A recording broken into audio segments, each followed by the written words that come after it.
Even If It Kills Me is presented by Manhead Merch. This podcast is about wanderlust.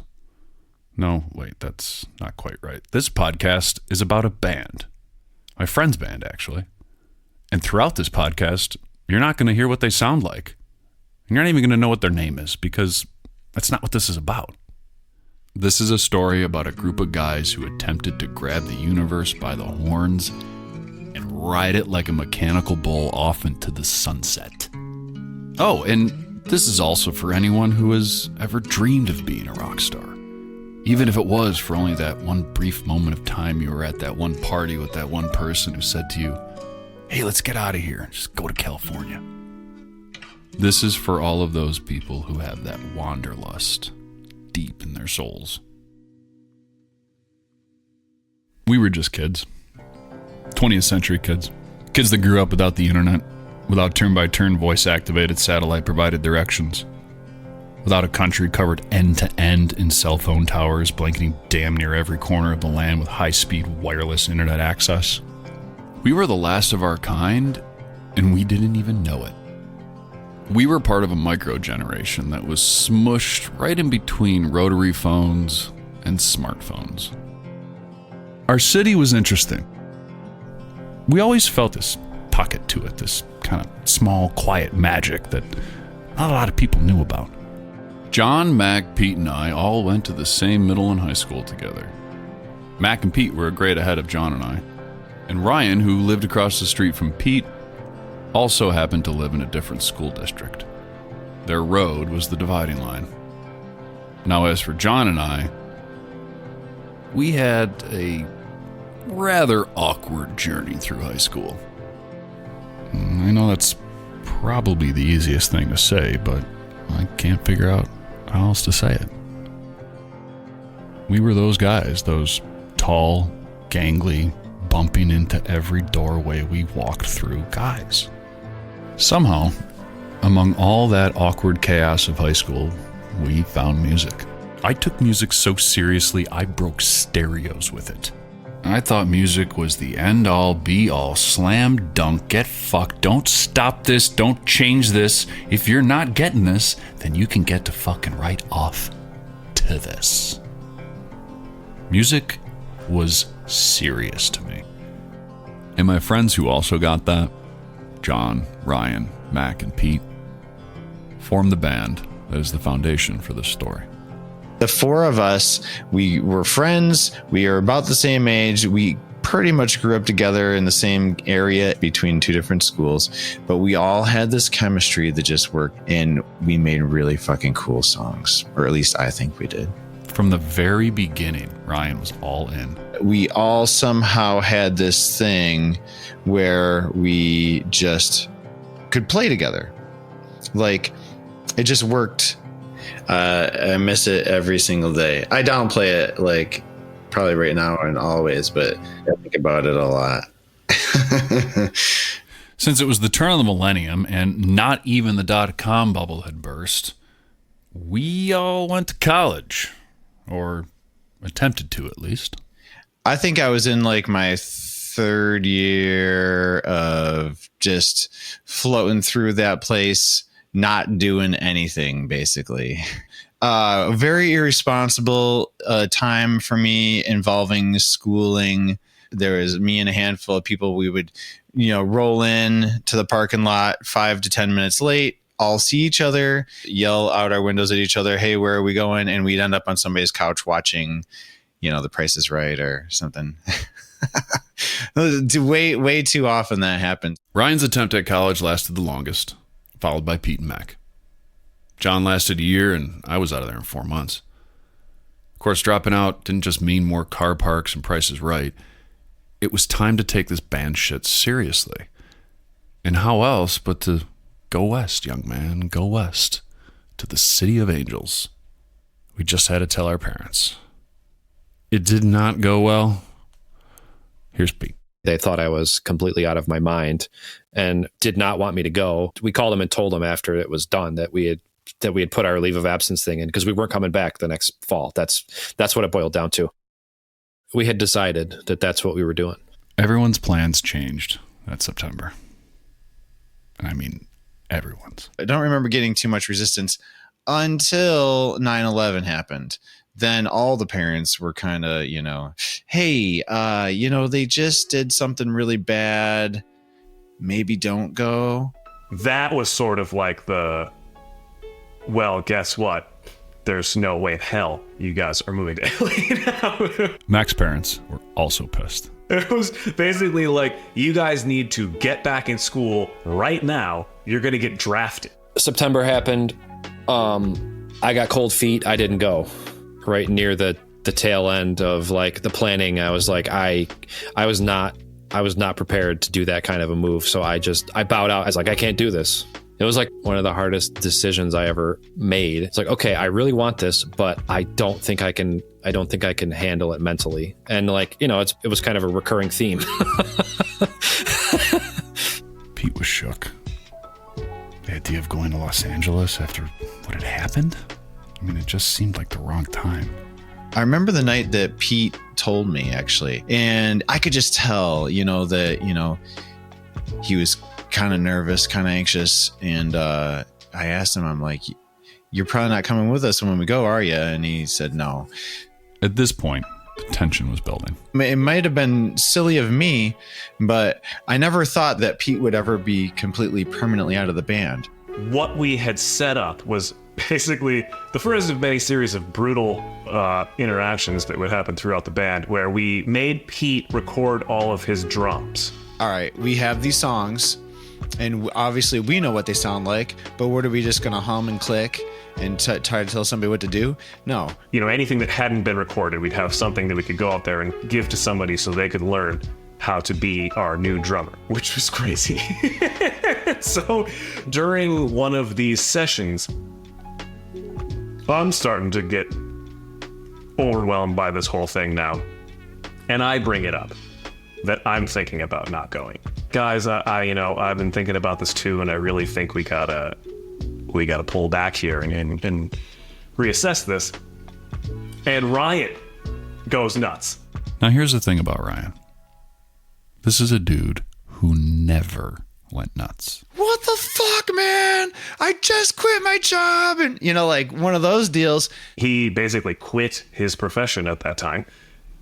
So he went crazy. I had told my boss that I had, given him however many 2 weeks or whatever.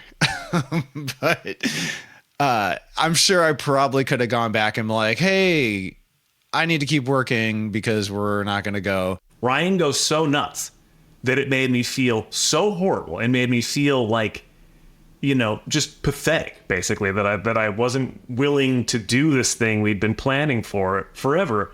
And he won. Meanwhile, Pete's still in the room attempting to record his own drum parts. Pete's there. So this whole conversation is like, are you going to be like fucking Pete? Or are you going to be like us? And it was this whole thing where it was just like, all right, I got to go. And then Mac ended up deciding to go, and best time of our lives. So it was settled. They were moving to LA, warts and all, and without Pete. That road trip, from the moving out there, holy shit, that was like life-changing. That was crazy, and I didn't expect it. This is John, talking about that first drive out west. I was driving this shitty van that my dad gave me, encased in shit and music gear, and the other guys were driving out in like a car. And so I drove by myself across the country, and we talked to each other on walkie-talkies, and I just blasted fucking music, and I overheated like 400 times, but we saw everything for the first time. I moved with the intention of doing band stuff, so I was like elated. Ryan was mildly obsessed with California. It was magical. As cheesy as that sounds, like it just was amazing. Like, here we are, we're in California, fucking California. The band spent the next 2 months attempting to find a drummer to replace Pete, but came up empty over and over and over. Specifically because Pete is so good, it was like a terrible bar set for us while we were already handicapped, moving to a place where we didn't really know anyone, right? And that was like pre-internet, so you had to go to like the Music Connection, which was like a magazine out here We're nobody. We're a bunch of kids who moved out here with aspirations. Why would a good drummer want to come play with it? You know what I mean? Like, we would have to have these incredible songs. You know, we never had drummers that worked. And it really, really changed the band. I mean, like, the sound of the band was hurried and more punkish, and it wasn't the right sound ever, really. And then I threw up my hands and I was like, fuck this. John has an issue with always internalizing things until they get to a point where he can't handle them and he snaps, but for very rudimentary things that shouldn't be a problem. After spending all night drinking alone and mulling over the future of the band, and without telling Mac or Ryan, John took it upon himself to call Pete while Pete was at home eating breakfast. So I was eating breakfast at like around 7 o'clock, and the phone rang. So I got up, I just picked it up, I said, hello. The voice on the other end of the line goes, Mr. And I said, hold on, I'll get him.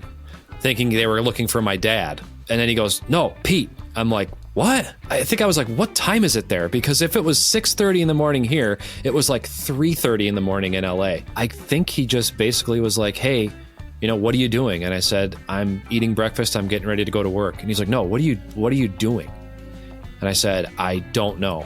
Fuck all the weird feelings about this before. You need to move out here. We need you to come and play drums with us because it's just not working without you. And I said, okay, well, you know, let me think about it. I mean, he could have come to any one of us at any point in time and been like, hey guys, this isn't working out. And we probably all would have been like, yeah, I agree. And then I hung up the phone. I decided, you know what? Like, it's now or never. Yep, I'm going. I mean, in the end, was it the right move? Probably. Ever been overwhelmed by the logistics of merch on tour? I remember a chaotic night trying to keep everything organized while the crowd was surrounding the merch table. As I scrambled to find the right size t-shirts for everyone, I realized we were completely sold out of all of our most popular shirts. Okay, now imagine you're managing merch for an arena show. How do you make that leap? Manhead Merch is the powerhouse behind some of the biggest names in the industry.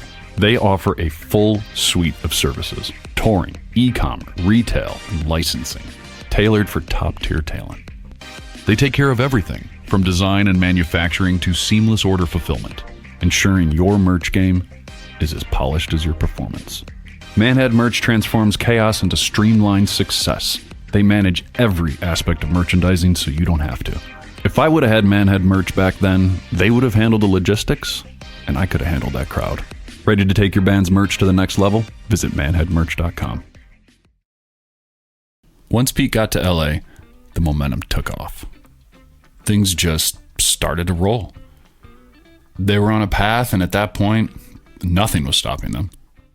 John managed to score an internship at a record label that just so happened to be one of our favorite labels, home to many a band that we all enjoyed. One day I was in what would have been like a crawl space attic area, and I saw all of this merch, and all of these weird like one-of-a-kind items, whether they're like glossies or like things from videos and shit, and everything was addressed to a guy named Richie. And I was like, oh, okay, this must be the dude, right? For some reason, I was like such a, I guess, born salesperson or con man that I knew to hunt down the person who was in control of this thing that I loved. So I was like, okay, that's the guy I need to figure out here. So my first order of business was finding this rich, infiltrating and becoming a part of his life, which sounds psychopathic to say out loud, but that was kind of the way I was thinking. And he very much kind of invited me into the fold, and I very quickly felt like I was a part of the family.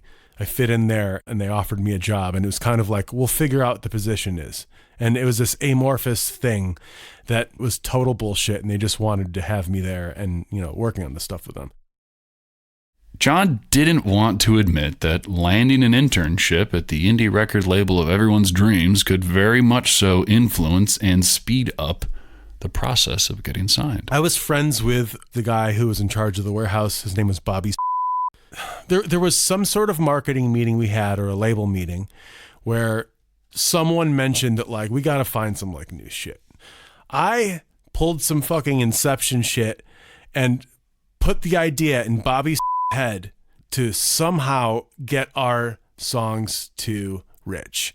For me, it was a random swing. I wasn't like, this is a dunk. I was like, you know what? If I was ever to play my music for this man that I respected so much, I would rather it wasn't coming from me. But despite all that, and even though John totally didn't want to get signed to records, it happened. I never felt bad about inceptioning Bobby's. I only felt like I didn't earn it once I finally got it. We did it. We're rich. We're gonna be the biggest band in the world. That was it, right? I mean, we basically did put in our 2 weeks notice at that point because we knew we were gonna move home. It was their plan all along to move back home at this point. Paying rent in LA while on tour just didn't make any sense.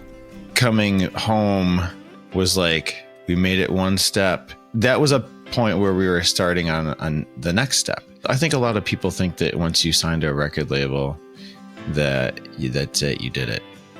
Like, you're a famous band now. And for all I knew, that was it too. I thought, this is it, we did it. It was almost like a triumphant kind of a feeling. I mean, at that point, we felt like we had somewhat conquered the beast. We were just some schmucks from a small town in New York. And then when we got back and we played a show, it was just like, holy shit. Like, we felt like we had made it. And we hadn't done a thing. And that was it. The guys were back from LA. Motherfucking Los Angeles. I mean, no one from our hometown had ever formed a band, moved to LA, and got a record deal. And these guys are part of my circle of friends, and they want me to go out and tour with them to sell merch and film and pretend like I knew what the hell a tour manager did? Yeah, you bet your ass this was cause for celebration. First order of business, throw a most triumphant welcome home concert, which of course would be followed by an equally amazing house party. And that party, that was the kickoff, the send-off, the holy shit, we are about to go on tour like bands who are famous do. Wait a minute, hold on, wait, let's just pause here, hold on, take a breath. This is all just rambling. It's a band, and they did their thing, they went out to that place, and did it happen? Oh no, spoiler, maybe. It's time we focus on me, your humble narrator. My name is Aaron, and if I wasn't driving the van, I was filming. And if I wasn't selling merch, I was filming. And with the aid of those videotapes that I managed to fill, our story will begin to unfold. So we might as well start at the beginning. Hey. This is from tape 1. I'm already flexing my tour manager muscles at this point, walking into the venue. I remember I had this new feeling of responsibility for my friends and their band. I like those locks. Thanks. You got cut. How we doing? What's going on? Good. You know, when I asked John that night how things were going, I fucking meant it. Aaron is going to strategize his strategy. I can't even see his face. Where are you? Based off of that first night, we assumed this was how it was always going to be. I mean, a gut-busting, wall-to-wall party. Hanging out backstage, none of us could stop laughing, or smiling, or acting over the fucking moon about every little thing. Playing Jenga was like, oh! Jenga!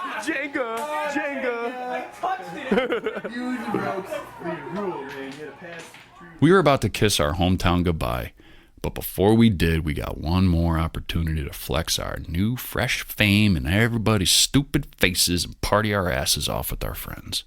After the show wrapped, we eventually piled into John's barely working Jeep and headed over to Luke's, which was where the party was waiting. Right How'd you guys go the wrong direction? What do you mean? I don't know. Harlow! Your arm's wrong. See you later. I thought that was your foot. I thought you were grabbing my nipple. I love the fact that your car works right now. That's amazing. Yeah. How did that happen? We found out what was wrong with it. What was wrong with it? There's this little sensor in the shifter. I can start it all the time in neutral if I want to. Awesome. Oh, God. Man. All right, everyone. I remember pulling up to Luke's. There were people everywhere. All of the standard party bullet points were there.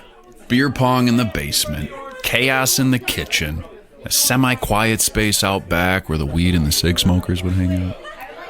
Room to room, the house was packed. The oldest person there was 25, and the youngest still had to go to high school in the morning. Aaron, you're killing me. And that girl has to go to fucking high school tomorrow. Or this morning, let me say. She hates cameras. Pete and the guys had just found out that the start of tour was changing. Start tour? Well, it's supposed to be Wednesday in New Jersey, but now it looks like we're driving to Portland instead, Portland, Oregon. So, nope. Imagine finding out the day or two before you were going on a trip that you're not going to the East Coast but the West Coast. No big deal. In your fucking early 20s, no big deal. At this point, it was the end of May 2004. The five of us were standing on the edge of a summer that would quite literally change the direction of all of our lives. The more I try and focus on these moments before tour, I realize that I was just along for the ride. You know, Pete joked earlier about reoccurring themes. This is without a doubt one of them. Another that will keep popping up is this idea of brute force and the assumption that sheer will would allow us to do anything we wanted. Example, the band was going to be loved anywhere they went because the band was loved at home. We knew we were all about to become famous. My dreams of becoming a filmmaker would just materialize right in front of me while helping my good friends with their new lives as famous rock stars. Fast forward 4 years to the bowels of Florida, and we were so much farther away than when we started.